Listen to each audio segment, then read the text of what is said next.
Move, Cripple! The words cut through the salty Santa Monica air like broken glass. Sarah Chen's wheelchair jerked violently as Jake Morrison's foot connected with the side wheel, sending her rolling dangerously close to the pier's edge. The 17-year-old girl's physics textbook scattered across the weathered wooden planks, pages fluttering in the Pacific breeze like wounded birds. "Please, I'm just trying to get to the bus stop," Sarah whispered, her voice barely audible over the crash of waves below. Her dark eyes darted between Jake and his two friends, Tyler and Brad, who formed a menacing semicircle around her wheelchair. The late afternoon sun cast long shadows across the pier, but none long enough to hide her from their cruelty. Jake laughed, a sound devoid of any warmth. "Trying to get to the bus stop? Maybe you should have thought about that before parking your wheels in our spot."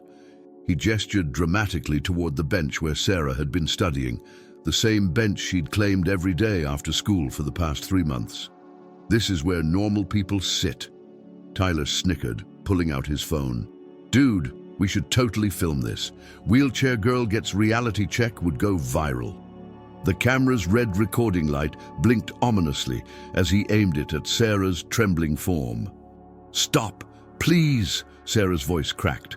She tried to wheel backward, but Brad had positioned himself behind her chair, blocking any escape route. The pier stretched endlessly in both directions, filled with tourists and locals who seemed obliviously focused on their own lives. Street performers played music that drowned out her quiet pleas for help. Jake crouched down to Sarah's eye level, his breath reeking of energy drinks and teenage arrogance. "You know what your problem is, Chen? You think you belong here. You think you're just like everyone else."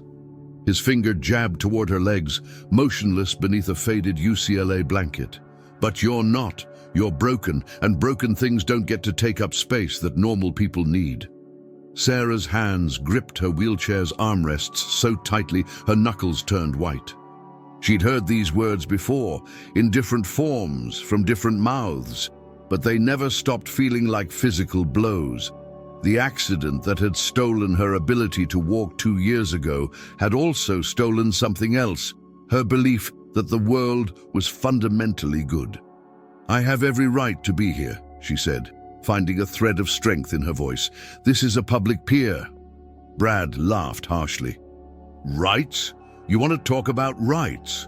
He grabbed the handles of her wheelchair and tilted it backward, causing Sarah to grip the armrests in terror.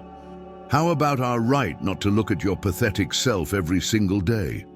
The wheelchair's front wheels lifted off the ground, and for a terrifying moment, Sarah felt gravity pulling her toward the unforgiving wooden planks.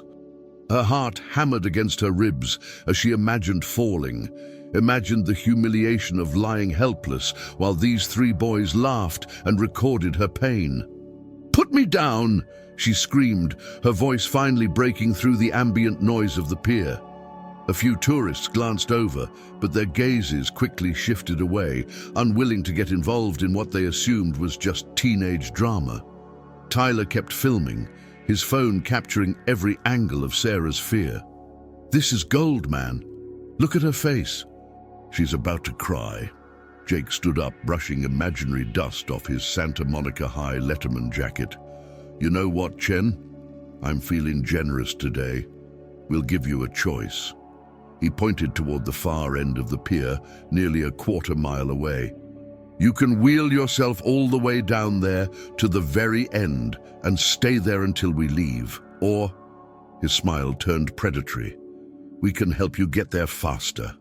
Sarah's mind raced. The end of the pier meant isolation, meant missing her bus, meant calling her mother to pick her up and explaining why she was late again. It meant another evening of her mom's worried questions and her father's barely contained rage at a world that seemed determined to hurt his daughter. But the alternative, letting these boys physically move her, manhandle her, treat her like an object instead of a person, felt like surrendering the last piece of dignity she had left. "I'm not moving," she said, her voice steady despite the fear coursing through her veins. "You don't get to decide where I belong." Jake's expression darkened. "Wrong answer." He nodded to Brad, who still held the wheelchair handles. "Looks like we're doing this the hard way." As Brad began to push her wheelchair toward the pier's edge, Sarah closed her eyes and did something she hadn't done since the accident. She prayed. Not to any specific god, but to the universe itself, to whatever force might be listening, to anyone who might care that a 17-year-old girl was about to be humiliated simply for existing in a space where others thought she didn't belong. The wheelchair picked up speed, rolling toward an uncertain fate, while Tyler's phone captured every moment, and Jake's laughter echoed across the Santa Monica Pier like the cry of a hunting seagull. What happened next would change everything Sarah thought she knew about heroes, about strangers, and about the unexpected places where hope can emerge from the darkest moments. If you're enjoying this story of courage and unexpected heroes, smash that subscribe button and let me know in the comments what you think will happen next. Your support helps us bring more incredible true stories to life. The wheelchair's momentum carried Sarah dangerously close to a group of street performers when a firm hand suddenly gripped the handles, bringing her to an abrupt stop. The smell of leather and cologne replaced the salty ocean air as a deep voice cut through the chaos. "That's enough." Sarah twisted in her chair to see a man in his 60s, impeccably dressed in a navy suit despite the casual pier setting. His silver hair was perfectly styled, and his dark eyes held an intensity that made Jake take an involuntary step backward. But it wasn't his appearance that commanded attention.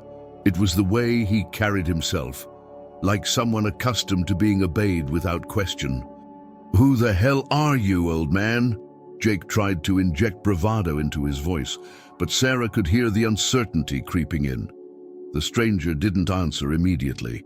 Instead, he walked around Sarah's wheelchair with measured steps, his gaze never leaving the three boys. When he finally spoke, his voice carried the weight of absolute authority. "My name is Marcus Williams. I'm the principal of Santa Monica High School." He paused, letting the words sink in. "And you three just made the biggest mistake of your academic careers." Tyler's phone trembled in his hands as the recording continued. Brad released his grip on the wheelchair handles as if they'd suddenly become electrified. Jake's face cycled through confusion, recognition, and finally pure terror. "Mr. Williams, we were just..." Jake started. "Just what?" Marcus stepped closer, his voice dropping to a whisper that somehow felt more threatening than any shout. "Just assaulting a student. Just filming it for your entertainment, just proving that everything wrong with this generation can be summed up in 3 pathetic examples standing right in front of me." Sarah had heard rumors about the new principal who'd taken over Santa Monica High at the beginning of the school year. Former military, they said, turned around 3 failing schools in Detroit before coming to California, had a reputation for zero tolerance and life-changing consequences. She'd never seen him in person, but now she understood why students spoke his name in hushed, respectful tones. "Sir, please, we didn't know..." Brad's voice cracked like a 13-year-old's. "Didn't know what? That bullying is wrong? That assault is a crime? That basic human decency should prevent you from tormenting someone who's done nothing to deserve your cruelty?" Marcus's questions came rapid-fire, each one landing like a physical blow. Tyler finally lowered his phone, but Marcus held up a hand. "Keep recording, son. I want every second of this documented. Your parents, the school board, and the police are going to want to see exactly what kind of young men you've chosen to become." The color drained from Tyler's face. "The police?" "Oh, yes. Assault on a disabled person is a felony in California.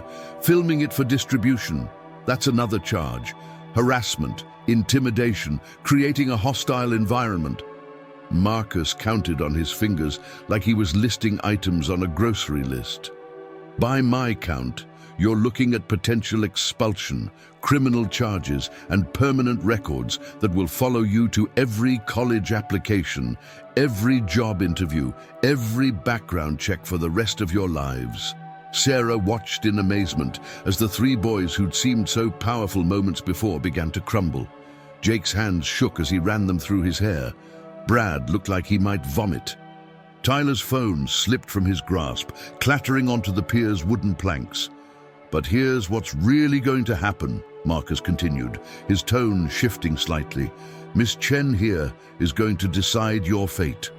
All eyes turned to Sarah, who felt suddenly overwhelmed by the weight of the moment. These boys had tormented her, humiliated her, made her feel less than human.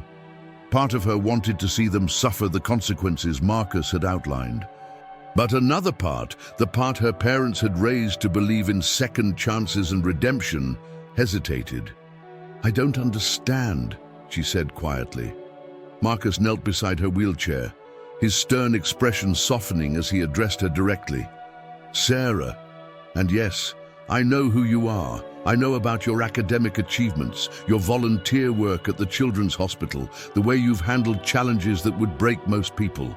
You have a choice to make." He gestured toward the three boys, who stood frozen like deer in headlights.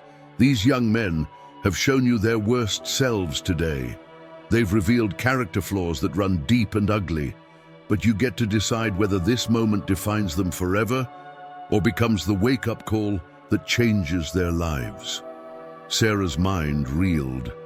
She thought about the months of subtle harassment, the whispered comments, the way these boys and others like them had made her feel invisible or, worse, like a burden on the world around her. She thought about her parents' faces when she came home with stories of cruelty, about the nights she'd cried herself to sleep, wondering why her accident had to make her a target. But she also thought about the teacher who told her that true strength wasn't about physical ability. It was about how you chose to use whatever power you had. "What are my options?" she asked.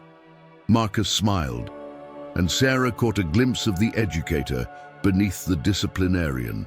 "Option 1, I call the police right now. These boys face the full legal consequences of their actions. They're arrested, charged, expelled, and their futures are permanently altered." Jake made a sound that might have been a whimper. "Option 2, Marcus continued. They face school consequences, suspension, mandatory counseling, community service, and a very long conversation with their parents. But no criminal charges, no permanent records, no destroyed futures. They get a chance to learn from this and become better people." The pier seemed to hold its breath. Seagulls stopped their cries, waves paused their crashing, even the distant sound of traffic faded as Sarah contemplated the weight of her decision. In her hands lay the power to either destroy or redeem 3 lives. "There's one condition for option 2, she said finally, her voice growing stronger with each word. "Name it," Marcus replied. Sarah looked directly at Jake, then Tyler, then Brad. "They have to understand what it's like to be me." "What do you mean?" Jake's voice barely rose above a whisper. Sarah straightened in her wheelchair, feeling a surge of confidence she hadn't experienced in months. "You think being disabled makes me less than human. You think I don't belong in spaces you consider yours. So if you want my mercy instead of Mr. Williams's justice, you're going to learn exactly what my world is like." Marcus raised an eyebrow, clearly intrigued by where this was heading. "Over the next month," Sarah continued, "each of you will spend 1 full day per week in a wheelchair. You'll navigate the school, the cafeteria, the bathrooms, everything exactly as I do. You'll discover which doors are too heavy, which ramps are too steep, which attitudes are too cruel." Tyler's mouth fell open. "You want us to pretend to be disabled? I want you to understand that disability isn't pretending. It's reality. My reality. Every single day." Sarah's voice carried a strength that surprised even her. "And you'll do it while volunteering at the children's hospital where I work. You'll meet kids who are fighting battles you can't imagine, who face challenges that make your worst day look like a vacation." Brad shifted uncomfortably. "For how long? 1 month, 4 weeks, 28 days of learning what empathy actually means." Sarah looked at each of them in turn. "And if any of you complain, If any of you quit, if any of you treat this like a joke, then Mr. Williams makes that phone call to the police. Marcus nodded approvingly. I like it. Restorative justice at its finest. But I'm adding one more requirement. He pulled out his own phone. Each week, you'll write a reflection essay about your experiences. Those essays will be read aloud at a school assembly about bullying and disability awareness. Jake's face went pale. In front of the whole school? In front of the whole school, Marcus confirmed. You wanted an audience when you were tormenting Sarah. Now you'll have an audience when you're learning to be better human beings. The three boys exchanged glances, clearly weighing their options. Criminal charges and destroyed futures versus a month of humbling experiences and public accountability. When put in those terms, the choice seemed obvious. We'll do it, Jake said finally, though his voice lacked conviction. No, Sarah interrupted. That's not good enough. I need to hear each of you say it individually. I need to know you understand what you're agreeing to. Jake swallowed hard. I, Jake Morrison, agree to spend 1 day per week for the next month in a wheelchair, volunteering at the Children's Hospital and writing reflection essays about the experience. Tyler nodded reluctantly. I, Tyler Brooks, agree to the same terms. Brad's voice was barely audible. I, Brad Chen, agree to participate in the program as outlined. Sarah blinked in surprise. Chen, you're Chinese? Brad's face flushed red. Half Chinese. My mom's side. So when you were calling me names, when you were treating me like I didn't belong here, you were attacking someone who shares your heritage. Sarah's voice carried a mixture of hurt and disbelief. I didn't think about it that way, Brad mumbled. That's the problem, Marcus interjected. None of you thought. You acted on impulse, on cruelty, on the assumption that someone different from you was somehow less worthy of respect and dignity. He pulled out a business card and handed it to Sarah. Miss Chen, I'm putting you in charge of this program. You'll coordinate with the hospital, you'll approve their volunteer assignments, and you'll have veto power over their participation. If any of them fails to meet your standards, we proceed with criminal charges. Sarah took the card, feeling the weight of responsibility settling on her shoulders. What if they actually learn something? What if they change? Then you'll have accomplished something remarkable, Marcus replied. You'll have turned your worst moment into their best opportunity for growth. A commotion near the Pier's entrance caught their attention. A news crew was setting up equipment, apparently drawn by reports of an incident involving students. Marcus frowned, clearly not wanting media attention for what should remain a private matter of education and redemption. We need to move this conversation, he said. Sarah, would you be willing to come to my office tomorrow to finalize the details of this program? Yes, sir. Marcus turned to the three boys. You three will report to my office first thing Monday morning. We'll discuss the specifics of your consequences and your opportunity for redemption. And gentlemen, he paused, making sure he had their full attention. This is the only second chance you'll get. Use it wisely. As the group began to disperse, Jake approached Sarah's wheelchair hesitantly. Sarah, I'm sorry. I know that doesn't fix anything, but I needed to say it. Sarah studied his face, looking for signs of sincerity beneath the fear and embarrassment. Sorry isn't enough, Jake. But it's a start. Show me you mean it through your actions over the next month. Tyler and Brad mumbled their own apologies, equally inadequate, but perhaps equally genuine in their awkwardness. As Sarah finally made her way toward the bus stop, she reflected on the strange turn her afternoon had taken. What had started as another day of harassment had become something entirely different, an opportunity to educate, to heal, and maybe even to transform the very people who had tried to break her spirit.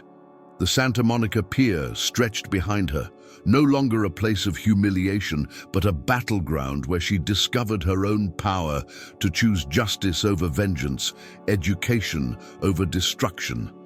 But the real test would come in the weeks ahead, when 3 privileged teenagers would have to confront the reality of living in a world not designed for them. And Sarah would have to decide whether redemption was truly possible for those who had shown her their cruelest faces. 3 weeks later, Sarah wheeled into the Children's Hospital's pediatric wing to find Jake Morrison reading Charlotte's Web to a group of young patients. His voice was gentle, patient, nothing like the harsh tone he'd used on the pier. In the corner, Tyler was helping 8-year-old Maria with her physical therapy exercises, his phone nowhere in sight. Brad sat beside 10-year-old David, who was confined to bed with muscular dystrophy, playing chess and laughing at David's strategic victories. "How are they doing?" asked Dr. Patricia Reeves, the hospital's volunteer coordinator, as she joined Sarah near the nurses' station. "Better than I expected," Sarah admitted, watching Jake's face light up as the children reacted to different voices he created for each character. "I thought they'd quit after the first day." Dr. Reeves smiled. "You should have seen that first day. Jake spent 20 minutes trying to figure out how to get his wheelchair through the automatic doors. Tyler got stuck in the bathroom for 15 minutes because he couldn't reach the paper towels. And Brad," she chuckled. "Brad tried to carry his lunch tray while wheeling himself and ended up wearing most of his soup." Sarah remembered her own early days after the accident, the frustration of discovering how many simple tasks had become complex challenges. "What changed?" "The kids changed them," Dr. Reeves replied. "Hard to maintain your ego when a 7-year-old with leukemia is teaching you how to do wheelies." As if summoned by their conversation, Jake finished the story and wheeled over to them. His designer clothes had been replaced by simple jeans and a volunteer t-shirt. More importantly, his expression had lost the arrogant sneer Sarah remembered from the pier. "Sarah, can I talk to you for a minute?" he asked. They moved to a quiet corner of the playroom, where Jake struggled to find words for what he wanted to say. "I've been thinking about that day on the pier," he began. "About what I said to you, how I treated you. And I keep coming back to one question. Why didn't you destroy us when you had the chance?" Sarah considered the question carefully. "Because destroying you wouldn't have made me feel better. It wouldn't have changed anything about my situation or made the world a kinder place." "But we deserved it," Jake insisted. "We were horrible to you."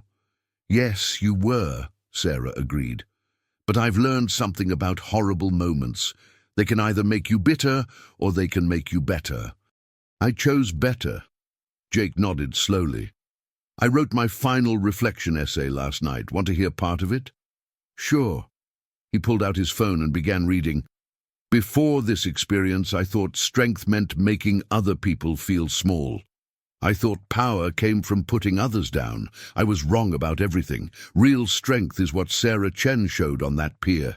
The courage to choose mercy over revenge, education over punishment, hope over hate. She didn't just save our futures, she taught us how to be human." Sarah felt tears pricking her eyes. "Jake, there's more," he continued. "I've been accepted to UCLA for next fall. I was planning to major in business, follow my dad's footsteps into real estate. But I've changed my mind. I want to study special education. I want to work with kids like the ones here, kids who need advocates, not bullies." Before Sarah could respond, Tyler approached them, his own transformation evident in his posture and expression. "Sarah, I need to show you something."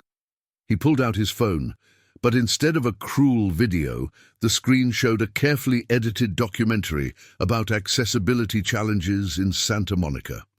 "I've been filming everything. The good, the bad, the embarrassing," Tyler explained. "But not to mock anyone, to educate people. I want to submit this to film festivals, maybe get it shown at schools. Turn my stupid hobby of recording people's pain into something that actually helps. Brad joined them, carrying a chess set. David just beat me again, he announced with genuine pride. Kid's a strategic genius. He's teaching me that having limitations in one area doesn't mean you're limited as a person. Sarah looked at the three young men who had once been her tormentors and saw something she'd never expected to see. Genuine growth, real remorse, and the beginnings of wisdom. There's something I need to tell you all, she said. That day on the pier wasn't the first time you'd been cruel to me. It was just the worst. For months, you made school feel like a battlefield. You made me question my worth, my right to exist in spaces you considered yours. Odim, the three boys exchanged uncomfortable glances, clearly remembering incidents they'd hoped she'd forgotten. But here's what you need to understand, Sarah continued. Your cruelty didn't break me. It revealed something I didn't know I had. The strength to fight back, not with anger or revenge, but with compassion and the belief that people can change. Jake's voice was barely a whisper. Do you forgive us? Sarah was quiet for a long moment, considering the weight of the question. Forgiveness isn't something you earn through good behavior or community service. It's something I choose to give, because holding on to anger hurts me more than it hurts you. So yes, I forgive you. But more importantly, I hope you've learned to forgive yourselves and use that freedom to become the men you're capable of being. Dr. Reeves approached with a clipboard. I hate to interrupt, but visiting hours are ending soon. As they prepared to leave, Tyler turned to Sarah one final time. What you did for us, giving us a chance to learn instead of just punishing us, it's changed everything about how I see the world. Thank you. Don't thank me, Sarah replied. Thank the kids here who taught you what real courage looks like. Thank Mr. Williams for believing in second chances. Thank your parents for raising you with enough basic goodness that you could recognize your mistakes and choose to do better. As Sarah made her way to the hospital exit, she reflected on the unexpected journey that had brought her to this moment. What had started as one of the worst days of her life had become a testament to the power of choosing hope over hate, education over punishment, and the radical belief that people could change if given the opportunity and motivation to do so. The Santa Monica Pier was visible through the hospital windows, its lights twinkling in the evening darkness. It no longer represented a place of humiliation, but a reminder that our worst moments can become the foundation for our greatest growth, both for those who suffer and for those who cause suffering. Sometimes the most powerful thing you can do when someone tries to diminish you is to respond by helping them discover their own capacity for goodness. Sometimes mercy is the strongest form of justice, and sometimes the best revenge is helping your enemies become better people than they ever thought possible. The real victory wasn't in punishing three bullies. It was in transforming them into three young men who would spend the rest of their lives standing up for others instead of tearing them down. If this story moved you, don't just hit the like button, smash that subscribe button and ring the notification bell, because stories like this remind us that even in our darkest moments, we have the power to choose light over darkness, hope over despair, and transformation over destruction. Share this video with someone who needs to remember that their worst day might just be the beginning of their greatest comeback story. Comment below and tell us about a time when someone's kindness changed your perspective on life. Your story might be exactly what someone else needs to hear today.